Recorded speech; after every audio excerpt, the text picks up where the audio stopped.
Log into your bntr account to get started. Click on Create Chatbot.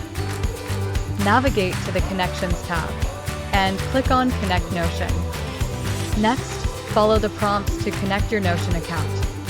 It's time to select the pages that you want to link to your chatbot. Select Allow Access to connect the selected pages. Your Notion is now connected.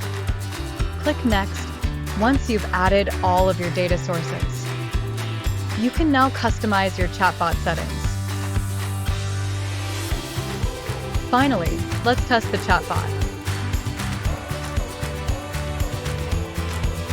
Perfect. Click on Create to get ready to deploy your chatbot. You can now grab the embed code to deploy your chatbot onto your website.